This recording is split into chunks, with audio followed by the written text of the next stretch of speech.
Welcome to Spectrum 360, your destination for Full Circle UB News. I'm Lisa Khoury, here with Aaron Mansfield. This is our first broadcast, so we'd like to give you a little bit of background. We at the Spectrum, UB student newspaper, are here to serve the UB community with the fullest, most comprehensive news we can gather. Today, that means adding a broadcast component. We're excited to begin this project, but we know we aren't professionals. We're simply student journalists, striving to keep you up to date on all things University at Buffalo. As Will McAvoy put it on HBO's The Newsroom, we'll endeavor to put information in a broader context, because we know that very little news is born at the moment it comes across our wire. We'll be the champion of facts, and the mortal enemy of innuendo, speculation, hyperbole, and nonsense. We're not waiters in a restaurant, serving you the stories you asked for just the way you like them prepared, nor are we computers, dispensing only the facts, because news is only useful in the context of humanity. This is what the Spectrum organization is all about. Welcome to Spectrum 360. Leading off today's newscast, UB's men's basketball team lost a Mid-American Conference game to Ohio in Alumni Arena Saturday. Our senior sports editor, Ben Tarhan, was there for the action.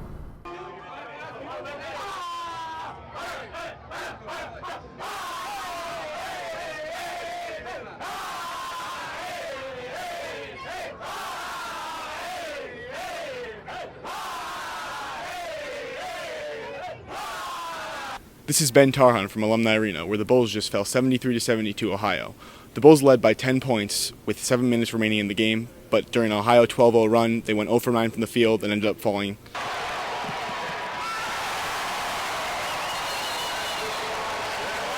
We just have to do a better job being more stable, and through some tough stretches, find a way to stop the bleeding in those instances.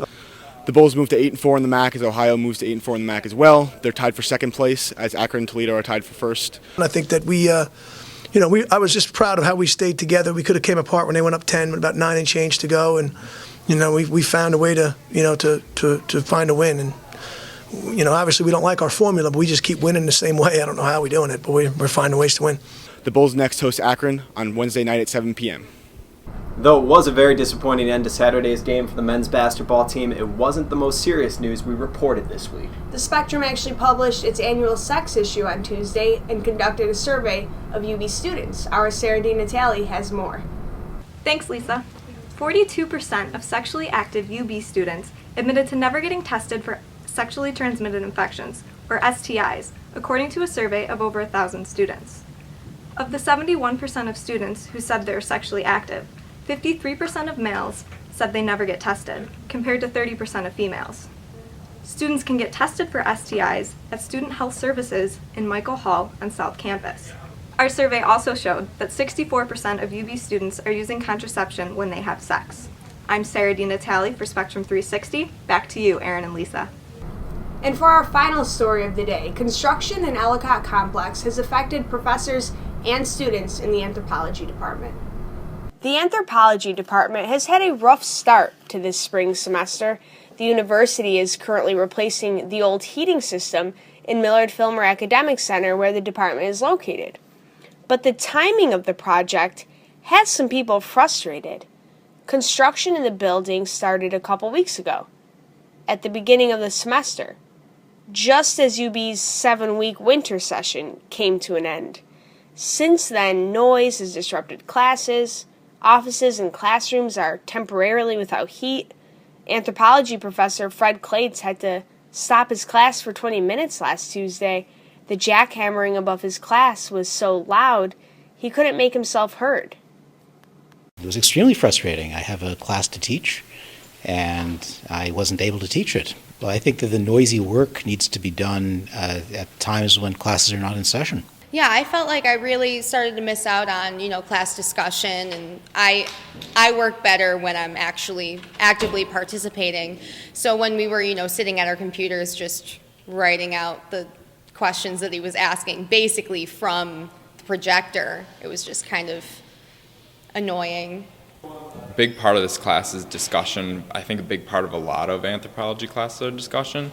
So the fact that this is going on right now, it's just unbearable.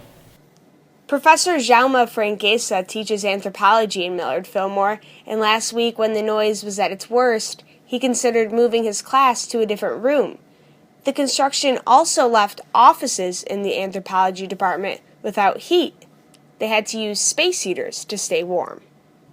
UB says the work is part of a multi-million-dollar project funded by New York Power Authority to update the whole campus, both north and south.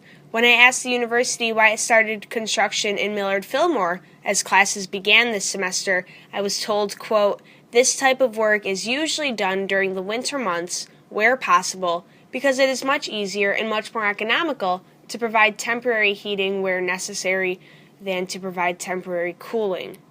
Though that's all our news for today's podcast, there's plenty more coming in the physical newspaper this week. Be sure to grab a copy of the Spectrum every Monday, Wednesday, and Friday. Also, be sure to check out ubspectrum.com daily as we update the site with podcasts, videos, breaking news stories, and also be sure to like us on Facebook and follow us on Twitter. Thank you for tuning in today, and we hope to see you right back here next time on Spectrum 360.